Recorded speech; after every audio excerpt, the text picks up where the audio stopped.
Hello, my name is Dr. Katherine Weintraub. I'm the adjunct professor of saxophone at Southeastern University, and I'm also a private instructor in Tampa, Florida. Today, I will be demonstrating for you the All-State 9th and 10th grade tenor saxophone excerpts. I will be playing through each one and then also providing some tips and tricks for each one. I'll be starting today with the lyrical excerpt.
So when preparing this etude, I would first recommend familiarizing yourself with the key of the etude, which is F sharp minor.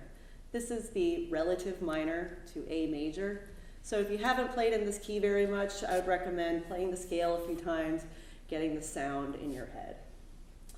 Tuning will most likely be an issue for most people in this etude, especially on your high B and your high C sharp. When you're practicing the scale in this key, do it across the whole range of the horn and see what your pitch tendencies are, especially in the high register, and always be practicing with a tuner, or as often as you can.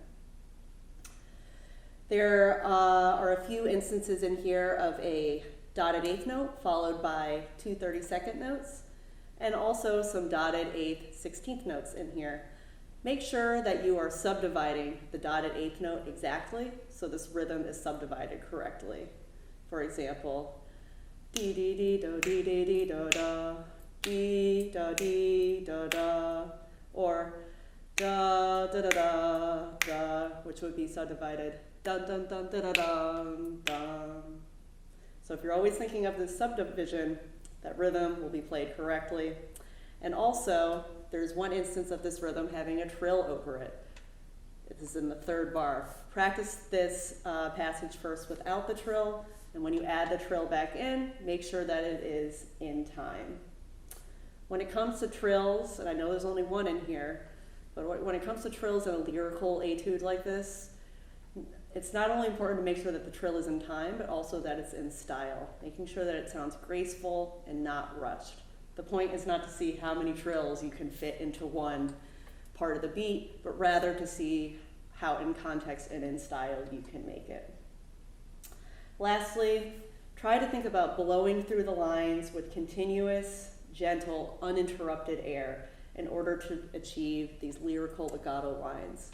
And as a plus, if you could work on putting vibrato in some parts to further the intensity and warmth of the line, that would add an extra level of expression to this etude. I will now be demonstrating the technical etude for tenor saxophone and providing some tips and tricks for this one as well.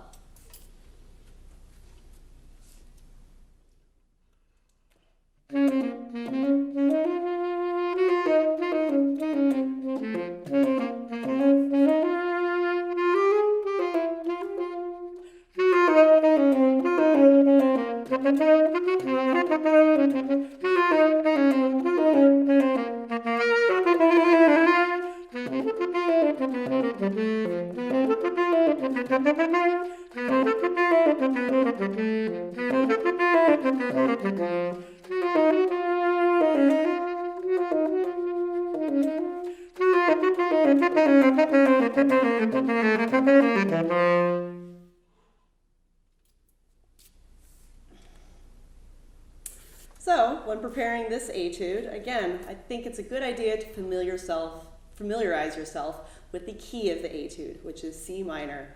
This is the relative minor of E flat major, so if you aren't used to this key, get used to playing it up and down across the full range of the horn to get that sound in your head. One thing that would probably trip anybody up in this etude are the articulations. Be ultra specific and meticulous when learning these articulations, and learn them as soon as possible in the process of putting this etude together. Don't let this be the last detail that you pay attention to when learning the etude.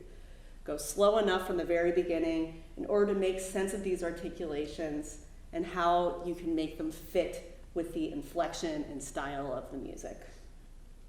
With that in mind, the staccatos in this etude should be light and bouncy, but never too clipped. With that in mind, I like to think of the syllable da. Dia, da, dia, da, dia, da, di, instead of dit. Dia, da, dia, da, di. Dit to me is a little bit too harsh. Da provides that lightness and that bounciness. Also, note the dynamic changes in this etude. There are quite a few. Try to find what you think the loudest point of the etude will be, and then form all of your soft dynamics around that climactic point in the etude. Practicing with a metronome is a must when learning an unaccompanied etude. It's important that the pulse is consistent and clear. If need be, practice with the metronome on the 8th note pulse first.